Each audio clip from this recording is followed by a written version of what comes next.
እንደምን አላችሁ ውድ የዚህ ቻናል ተከታታዮች። በዚህ ዝግጅት ደግሞ አንድ ሰው የጥርስ ሙሌት ካደረገ በኋላ ለምን ህመም ይኖረዋል፣ ምን አይነት ህመም ሲኖር ትክክል አይደለም፣ ምን አይነት ህመሞች አክሰፕተብል ናቸው ወይም ደግሞ ተቀባይነት አላቸው፣ በዚህ ዝግጅት እንነጋገር። አንድ ሰው ጥርሱን በጥርስ ሙሌት ማቴሪያል ካስሞላ በኋላ ሊኖሩ የሚችሉ ስሜቶች አሉ። በተለይ ደግሞ የቅዝቃዜ ሁኔታ ወይም ደግሞ ትኩስ ነገር ሲወሰድ የህመም ስሜት መኖር፣ እንደዚሁም ደግሞ ሲታኘክበት የተወሰነ ዲስኮምፈርት እንደዚሁ መኖር ሊኖር ይችላል። ነገር ግን አንድ ሰው ጥርሱን ካስሞላ በኋላ ያለው የህመም ደረጃ በጣም የሚጨምር ከሆነ፣ እንደዚሁም ደግሞ በተለይ ለመንከስ ለማኘክ የሚያስቸግር ከሆነ፣ እንደዚሁም ደግሞ ፊት አካባቢ ላይ የእብጠት ስሜት ካለ ይሄ ሙሌት ትክክል አለመሆኑን ያሳያል።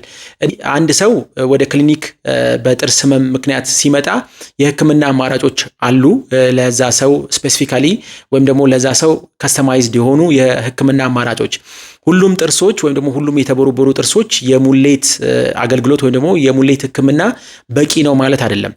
ስለዚህ መጀመሪያ መደረግ ያለባቸው ጥናቶች ወይም ደግሞ መደረግ ያለባቸው ምርመራዎች አሉ። ለምሳሌ የራጅ ምርመራ፣ እንደዚሁም ደግሞ ፐልፕ ቴስተር ብለን የምንጠራቸው የምርመራ አይነቶች በጣም እጅግ አስፈላጊ ናቸው። እነዚህ የምርመራ አይነቶች ታካሚ የሚያስፈልገው ሙሌት ነው ወይስ የስር ህክምና ነው ወይስ ደግሞ ጥርሱ መነቀል ነው ያለበት የሚለውን የሚመራ ወይም ደግሞ የሚያግዝ የምርመራ አይነት ነው።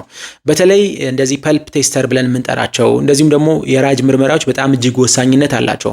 አንድ ሰው ጥርሱን ከመሙላቱ በፊት ሁልጊዜም የራጅ ምርመራ ማድረግ ያስፈልጋል። በተለይ እናንተ ተጨማሪ ወጪ ሳታወጡ በራጅ ምርመራ ብቻ ጥርሳችሁ መሙላት እንደማይችል ወይም ደግሞ መነቀል እንዳለበት ወይም ደግሞ የስር ህክምና መደረግ እንዳለበት በቀላሉ መረዳት የሚያስችል የምርመራ አይነት ነው። የራጅ ምርመራ በተለይ በጥርስ ህክምና ቦታ ላይ ያሉ የራጅ አይነቶች ጨረራቸው በጣም አነስተኛ የሆነ ብዙ ጉዳት የማያስከትሉ የራጅ አይነቶች ናቸው። ብዙ ጉዳት የላቸውም። ጨረር ወይም ደግሞ የኤክስሬ ምርመራዎች ለእናንተ ለሚቀርብላችሁ የህክምና አማራጮች ወሳኝነት አላቸው። እንደዚሁም ደግሞ እናንተ ብዙ ገንዘብ ሳታወጡ በቀላሉ ያለውን የህመም ሁኔታ እንድትረዱና አላስፈላጊ የሆኑ የህክምና ሁኔታዎች ውስጥ እንዳትገቡ ያግዛቸዋል። ስለዚህ አንድ ሰው የራጅ ምርመራ ካደረገ በኋላ የጥርስ ሙሌት ያደርጋል። የጥርስ ሙሌት ከመሰራቱ በፊት የማደንዘዣ መድኃኒቶች ይሰጣሉ። ኮምፈርተብል እንድትሆኑ፣ የህመም ስሜት እንዳይኖራችሁ፣ ብዙ ጫና ውስጥ እንዳትሆኑ ማለት ነው። ስለዚህ ቆሻሻ ወይም ደግሞ የተቦረቦረው ጥርስ ወይም ደግሞ የተቦረቦረው ጥርስ ውስጥ ያለው ቆሻሻ ሙሉ ለሙሉ ድሪል ተደርጎ መጸዳት አለበት።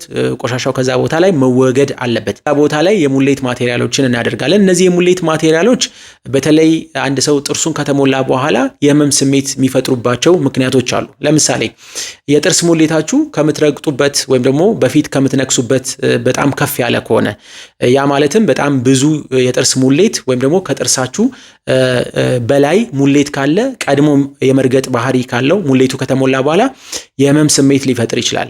ስለዚህ እንደዚህ አይነት ችግሮች ሲኖሩ በተለይ ታካሚዎች ሙሌት ከተደረገላቸው በኋላ ከ2 ከ3 ቀን በኋላ ክሊኒክ ተቀጥረው እነዛ ሙሌቶች አጀስት መደረግ ይኖርባቸዋል ወይም ደግሞ በጥርሳቸው ሌቭል መደረግ መቻል አለበት። እንደዛ ካልሆነ የህመም ስሜቱ ይቀጥላል። እንደዚሁም ደግሞ ጥርሱ ላይ ከፍተኛ ጫና ሊደርስ ይችላል።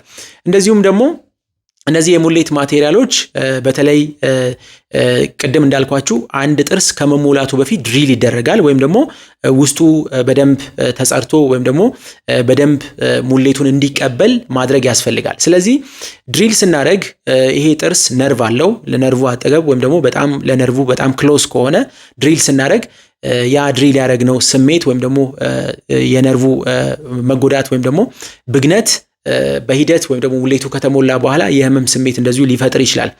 ሌላው ደግሞ የጥርስ ሙሌት በተለይ ቅድም እንዳልኳችሁ ጥርስ ኢነርቬት የሚደረገው ወይም ደግሞ ጥርስ ነርቭ የሚያገኘው በስሩ ብቻ አይደለም፣ በድድ በኩልም ያሉ ነርቮች አሉ። እነዚህም በተለይ ጫና ውስጥ ይገባሉ። ስለዚህ የጥርስ ሙሌት ከተደረገ በኋላ እዛ ጋም እነዚህ ነርቮች ተጨማሪ ጫና ውስጥ ስለሚገቡ የህመም ስሜት ሊኖር ይችላል። በተለይ ደግሞ አንድ ሰው የጥርስ ሙሌት ከተደረገለት በኋላ የማስታገሻ መድኃኒት ሊያስፈልግ ይችላል። የማስታገሻ መድኃኒቶች በተለይ ለአንድ ቀን እንደዚህ መወሰድ ይኖርበታል።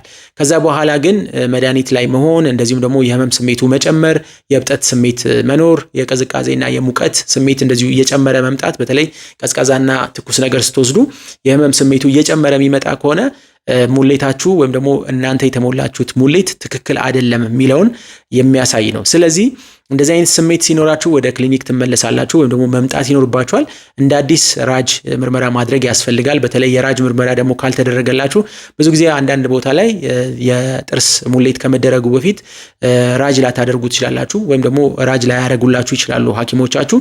እንደዛ ሲሆን በተለይ በጣም አስቸጋሪ ነው። ምክንያቱም የጥርሳችሁ ቀዳዳ ወይም ደግሞ የተቦረቦረው እስከ ድረስ እንደሆነ አይታወቅም። እንደዚሁም ደግሞ ያ ችግር በሙሌት መቀረፍ የሚችል ነው ወይስ ደግሞ የስር ሕክምና ነው የሚፈልገው የሚለውን ሳይታወቅ ነው የሚሞላው። ስለዚህ ቅድም ያልኳችሁ የህመም ስሜቶች በተለይ የመባባስና የመቀጠል ሁኔታዎች ይታያሉ። በተለይ ብዙ ሰዎች ጥርሳቸውን ከተሞሉ በኋላ የህመም ስሜቱ ሲቀጥልባቸው እኛ ሀገር በተለይ የሚሰሩ የጥርስ ሕክምናዎች ብዙ ኮምፕሌን በተለይ ታካሚውም ጋር እንደዚሁም ደግሞ ሐኪሞችም ጋር ስለሚኖር ታካሚዎቹ ተመልሰው አይመጡም። በርቀት ምክንያት ሊሆን ይችላል፣ በፋይናንስ ወይም ደግሞ በገንዘብ እጦት ምክንያት ሊኖር ይችላል። እንደዚሁም ደግሞ ሐኪሞቻቸው በቂ መረጃ ክትትል እንደሚያስፈልግ አለመስጠታቸው ሊሆን ይችላል። ታካሚዎቹ አይመጡም። ስለዚህ ጥርሳቸው ወይ ይሰበራል፣ ኢንፌክሽን እንደ አዲስ ይመጣል፣ እንደዚሁም ደግሞ የእብጠት ስሜት ይመጣና ጥርሱን ወደ መነቀል ይሄዳል። ሁልጊዜም ጥርሳችሁን ከተሞላችሁ በኋላ ክትትል እንዳለ ማወቅ ያስፈልጋል። ምክንያቱም ክትትል የምታደርጉበት 2-3 ምክንያቶች ናቸው። የመጀመሪያው አንድ ሙሌት ማቴሪያል ለዘላለም አይደለም የሚሞላው። ምክንያቱም እነዚህ የሙሌት ማቴሪያሎች አርቲፊሻል ናቸው። አርቲፊሻል ሙሌት ማቴሪያሎች ችግር በማንኛውም ሰዓት ሊገጥማቸው ይችላል። እንደዚህ አይነት ችግሮች ገጥመው ጥርሱ ከተጎዳ በኋላ ከምትመጡ እንደዛ ችግሮች እንዳይፈጠሩ ፕሪቬንሽን ወይም ደግሞ የመከላከል ስራ መስራት የሚቻለው ክትትል ስታደርጉ ነው። በተለይ በየ6 ወሩ በየ1 ዓመቱ ሙሌታችሁ ቼክ መደረግ አለበት፣ ራጅ ምርመራ መደረግ አለበት። በተለይ አንዳንድ ጊዜ ከሙሌቱ ስር የጥርስ መቦርቦሩ ሂደት ሊቀጥል ይችላል። ይሄ ሰከንደሪ ኬሪስ እንለዋለን። በተለይ ከ6-5 ወር በኋላ የህመም ስሜት የሚመጣ ከሆነ ሰከንደሪ ኬሪስ ወይም ደግሞ ከሙሌቱ ስር የመቦርቦር ወይም ደግሞ የኢንፌክሽን ሁኔታዎች እንዳሉ ጠቋሚ ነው። ወደ ጥርስ ክሊኒክ መጥቶ በየጊዜው ቼክ መደረግ በጣም እጅግ አስፈላጊ ነው። ሌላው ደግሞ የጥርስ ሙሌት ማቴሪያሎች በተለይ እንዳጠቃቀማችን ሊለያይ ይችላል። በተለይ ሁሉም የጥርስ ሙሌት ማቴሪያሎች አንድ አይነት አይደሉም። ይሄ ማለት በጥንካሬያቸው፣ በቀለማቸው ልዩነት አላቸው። እንደዚሁም ደግሞ ታካሚው በጣም አቢዩዝ የሚያደርጋቸው ከሆነ ወይም ደግሞ ጥርሱን ያጠቃቀም ሁኔታው ጥሩ ካልሆነ አንዳንድ ሰዎች ለምሳሌ ሙሌት ተደርጎላቸው ያኝኩበታል ጠንካራ ነገር፣ እንደዚሁም ደግሞ መጥፎ የሆኑ ባህሪያት ያሏቸው ሰዎች አሉ። ለምሳሌ ያገኙትን ነገር ወደ አፋቸው መክተት፣ እንደዚሁም ደግሞ ጠንካራ ነገሮችን በረዶን ጨምሮ የማኘክ ባህሪ ያላቸው ሰዎች አሉ። እነሱ ሰዎች ጥርሳቸው በአጭር ጊዜ እንዲጎዳ ወይም ደግሞ ጥርሳቸው ክራክ እንዲያደርግ እንዲነቀል እድሉን ይሰጣሉ። ስለዚህ ይህንንም መጠንቀቅ በጣም እጅግ አስፈላጊ ነው።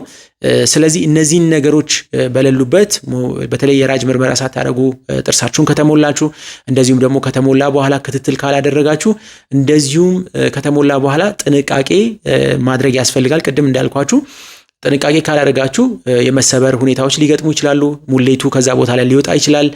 እንደዚሁም ደግሞ ኦቨርሃንግ ብለን የምንጠራው ኮምፕሊኬሽን አለ። ወይም ደግሞ ሙሌቱ በጣም ብዙ ይሆንና ጥርሳችሁን በቀላሉ ሊጎዳባችሁ ይችላል። ስለዚህ አንድ ሰው ጥርሱን ከተሞላ በኋላ የህመም ሁኔታው የሚጨምር ቅድም የጠቀስኳቸው ምልክቶች በጊዜ ሂደት እየጨመሩ የሚመጡ ከሆነ ሙሌቱ ላይ ችግር እንዳለ ጠቋሚ ስለሆነ ወደ ክሊኒክ መጥቶ ድጋሚ በሐኪማችሁ መታየት ያስፈልጋል።